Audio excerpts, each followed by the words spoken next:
হবে। খাবার খাওয়ানোর পরে একটা মানুষকে মেরে ফেললো। সে জানতোই না এটা তার জীবনের শেষ খাবার। আর সব থেকে বড় কথা হলো সে একজন মানসিক প্রতিবন্ধী ছিল। ঢাবির শিক্ষার্থীরা এরকম করবে তা ভাবতেও সকলের গা শিউরে উঠছে।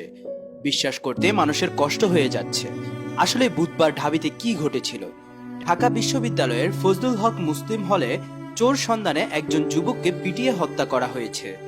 জানা গেছে মারধরের শিকার ওই যুবক প্রেমে ব্যর্থ হয়ে মানসিক ভারসাম্যহীন ছিল।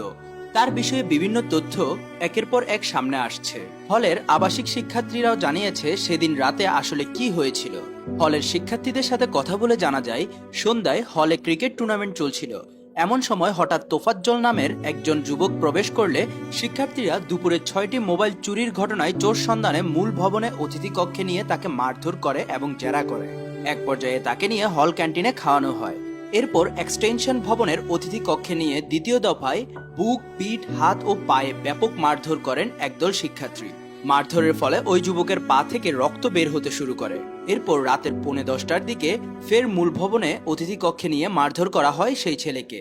এরপর রাত 10টার দিকে প্রক্টোরিয়াল মোবাইল টিমের সদস্যরা এলে মারধরকারীরা তাকে তার হাতে তুলে দিতে অস্বীকৃতি জানান। পরে কিছু শিক্ষার্থী ও কয়েকজন হাউস টিউটারের সহায়তায় তাকে প্রথমে শাহবাগ থানায় এবং এরপর ঢাকা মেডিকেল কলেজ হাসপাতালের জরুরি বিভাগে নিয়ে গেলে দায়িত্বরত চিকিৎসক তাকে মৃত ঘোষণা করেন। এই ঘটনার পরের দিন ভোরে বিশ্ববিদ্যালয়ের প্রক্টর সাইফুদ্দিন আহমেদ সহ কয়েকজন সরকারি প্রক্টর ঢাকা মেডিকেল কলেজ হাসপাতাল ও ফজলুল হক হল পরিদর্শন করে বিস্তারিত খোঁজ খবর নেন এবং হল প্রশাসনকে ঘটনায় জড়িতদের বৃহস্পতিবারের মধ্যে চিহ্নিত করার ব্যবস্থা গ্রহণের নির্দেশ প্রদান করেন। এছাড়া এই ঘটনায় নিহতের পরিবারের কেউ না থাকায় বিশ্ববিদ্যালয়ের প্রশাসন পক্ষ থেকে মামলা প্রস্তুতি করা হচ্ছে। ফজলুল হক হলে চোর সন্দেহে ধরে মারধর করা যুবকের মরদেহ কয়েক ঘন্টা ধরে ঢাকা মেডিকেল কলেজের হাসপাতালের ভিতরে পড়ে আছে। তার সারা শরীরে রয়েছে প্রচুর আঘাতের চিহ্ন।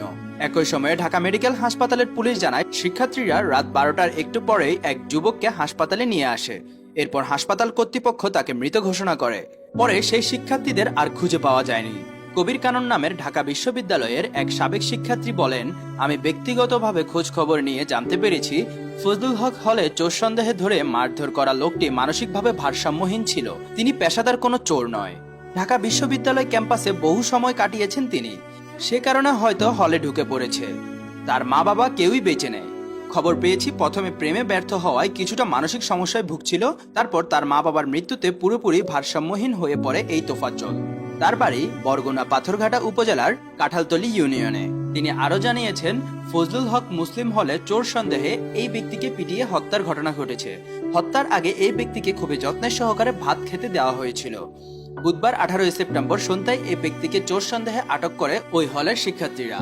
পরে ওই ব্যক্তি নিজেকে চোর বলে অস্বীকার করায় দফায় দফায় তাকে মারধর করা হয়। তারপর রাত 12টায় তাকে ঢাকা মেডিকেল কলেজ হাসপাতালে নিয়ে গেলে দায়িত্বরত চিকিৎসক তাকে মৃত ঘোষণা করে।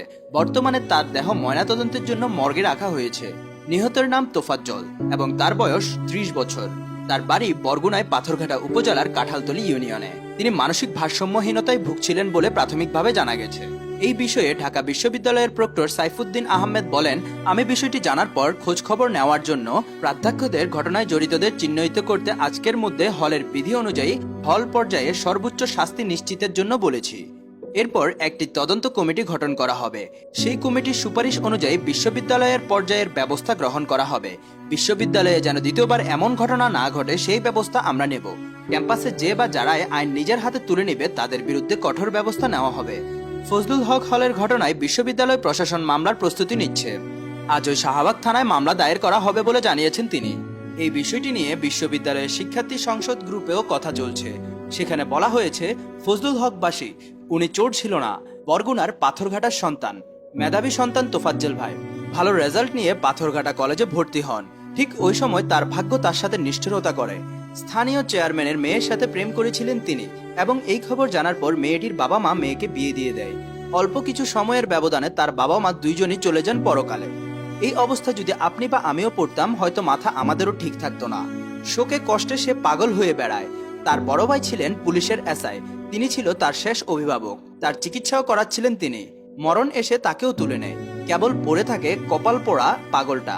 এরই মধ্যে সে বরগুনার ডিগ্রি কলেজে অনার্সে ভর্তি হয়। কিন্তু ভাগ্য তাকেও ছাড়েনি। পাগল হয়ে আমাদের স্কুল বাজারে ঘুরে বেড়াতেন। কে খোঁজ নেবে তার? হয়তো খাবারের জন্য ঘোরাফেরা করে। কিন্তু ফজলুল হকবাসী আপনারা তাকে চোর বানিয়ে দিলেন এবং তাকে ভাতও খাওয়ালেন। এরপরে তাকে নির্মমভাবে হত্যা করলেন।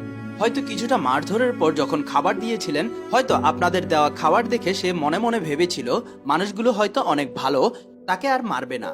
কিন্তু এই কি নিষ্ঠুরতার প্রমাণ দিলেন ফজলুল হকবাসীরা? হ্যাঁ দর্শক, ঢাকা বিশ্ববিদ্যালয়ের ফজলুল হক মুসলিমে এই ঘটনা ঘটেছে। এই ঘটনা নিয়ে আপনার গুরুত্বপূর্ণ মতামত আমাদেরকে কমেন্ট করে জানিয়ে দিবেন এবং পোস্টটিকে শেয়ার করে এই ঘটনার একটি সুষ্ঠু বিচার নিশ্চিত করবেন। আরো আপডেট পেতে আমাদের পেজটিকে ফলো করে সাথে থাকবেন। ধন্যবাদ।